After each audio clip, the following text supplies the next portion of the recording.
अस्सलाम वालेकुम। अबरार रशीद एक मरतबा फिर आपकी खिदमत में हाजिर है। और जब भी पाकिस्तान की हुकूमत किसी भी हवाले से कोई भी डिसीजन लेती है, फैसला करती है, तो बहसियत कौम शायद हम लोगों की ये आदत बन चुकी है कि हम हर फैसले के पीछे, हर ऐलान के पीछे साजिश का कोई पहलू ज़रूर तलाश करते हैं। बहरहाल ये बातें तो होती रहेंगी, लेकिन मेरी आपसे गुजारिश है कि अगर अभी तक आपने मेरे चैनल को सब्सक्राइब नहीं किया तो ताज़ा तरीन अपडेट्स के लिए इसको सब्सक्राइब कर लें और जो घंटी का बटन है उसको ज़रूर प्रेस कर दें। अब ये साजिश का जो अंसर है ये कैसे अब दोबारा बेदार हुआ हम लोगों में। मैं काफ़ी ज़्यादा तहकीक कर रहा था गुज़श्ता रात से कि ये जो हुकूमत पाकिस्तान ने जो बाहर से आने वाली परवाज़ों पर 80% कटौती का ऐलान किया है, इससे पाकिस्तानी लोगों को क्या फ़ायदा होगा, पाकिस्तान आने वाले लोगों को क्या फ़ायदा होगा, हुकूमत पाकिस्तान को क्या फ़ायदा होगा, एयरलाइंस को क्या फ़ायदा होगा, नुकसान क्या होगा, इससे कोरोना वायरस से किस हद तक बचाव मुमकिन है।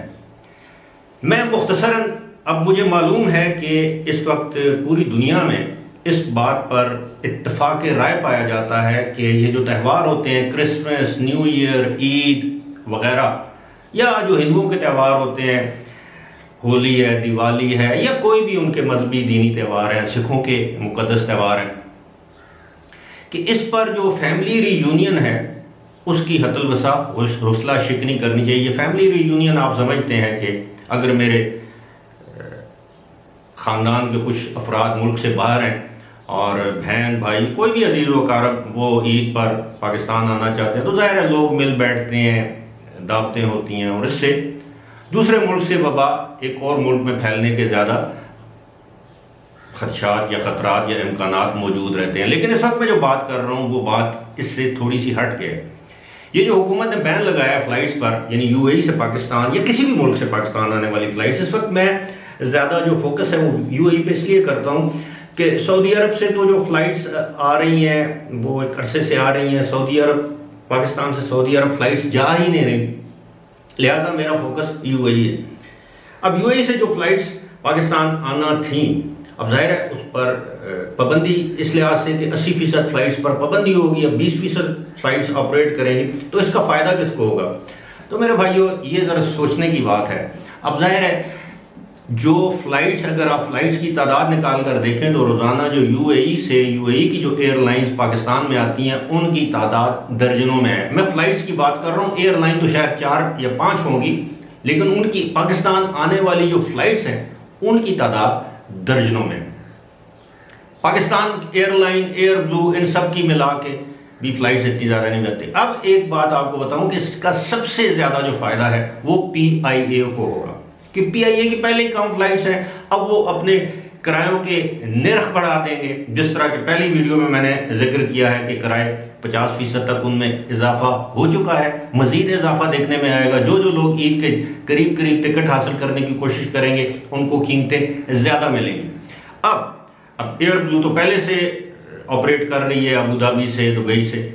अब एक और एयरलाइन मैंने पिछली वीडियो में भी, गुज़श्ता वीडियो में भी जिक्र किया था कि सरीन एयर के नाम से एक एयरलाइन जो पहले पाकिस्तान में डोमेस्टिकली ऑपरेट करती थी, यानी एक डोमेस्टिक एयरलाइन थी, अब सरीन एयर ने मार्च के महीने में शारजा से अपनी फ़्लाइट्स का सिलसिला शुरू किया। उनके पास इतने ज़्यादा जहाज़ नहीं है, ना इतनी ज़्यादा उनकी फ़्लाइट्स होंगी, लेकिन अब 5 या 6 तारीख से वो दुबई से भी अपनी सर्विस का आगाज़ कर रही है, यानी सरीन एयर।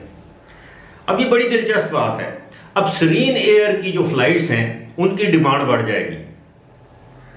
आप समझ रहे हैं मेरी बात, यानी जो जाहिर है जो नई एयरलाइन है, पहली दफ़ा मैदान में आई है दुबई से, अब उसकी डिमांड, अब उसकी तो कोई 100 फ्लाइटें तो आती नहीं थी कि अब आप उनको 20 कर दें। उनकी दिन में 2 फ्लाइटें होंगी, दोनों की दोनों को आने की इजाज़त दे दी जाएगी, और उनकी फ़्लाइट जो है वो दुबई से लाहौर की होगी।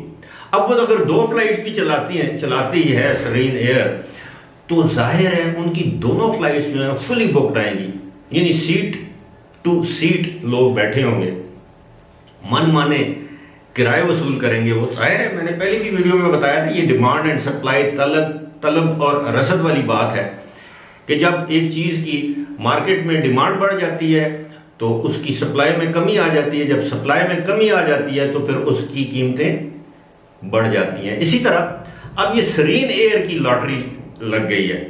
PIA के तो ठीक है, हमारे मुल्क की कौमी एयरलाइन है, अगर उसको फ़ायदा होगा तो पाकिस्तान को फ़ायदा होगा। मैं ये सोच रहा था कि ये सरीन एयर के लिए ही तो सारी कहानी नहीं बनाई गई कि एक एयरलाइन जो जिस तारीख से अपना ऑपरेशन शुरू कर रही है उसी तारीख से ऐसी पाबंदियों का ऐलान किया जा रहा है जिन पाबंदियों से ज़्यादातर मुतासिर UAE की एयरलाइंस होंगी, और जिन पाबंदियों से ज़्यादातर मुतासिर UAE में रहने वाले वो पाकिस्तानी होंगे जो ईद या ईद के फौरी बाद पाकिस्तान छुट्टी पर जाना चाहते हैं या वैसे जाना चाहते हैं। अब मुझे आप ये बताएं कि सरीन एयर को कितना फ़ायदा होगा। अगर उनकी 2 फ्लाइट्स पहले हो सकता है, किसी को मालूम ही ना होता कि सरीन एयर नाम की भी कोई एयरलाइन, पाकिस्तान में तो लोग वाकिफ हैं कि जी वो दुबई और शारजा से चल रही है। अब जब आप एजेंट के पास जाएंगे, उसे कहेंगे कि जी मुझे एमरेट्स का टिकट चाहिए, फ्लाई दुबई का चाहिए, एयर अरेबिया का चाहिए, इत्तेहाद का चाहिए, PIA का चाहिए, एयर ब्लू का चाहिए, और पता है आपको आपका एजेंट क्या कहेगा, नहीं जी इनके टिकट तो बड़े महंगे। आप इस तरह करें, सरीन का टिकट क्यों नहीं ले लेते? नई एयरलाइन है, बड़ी अच्छी सर्विस है, और उसका टिकट भी मुनासिब आपको मिल जाएगा।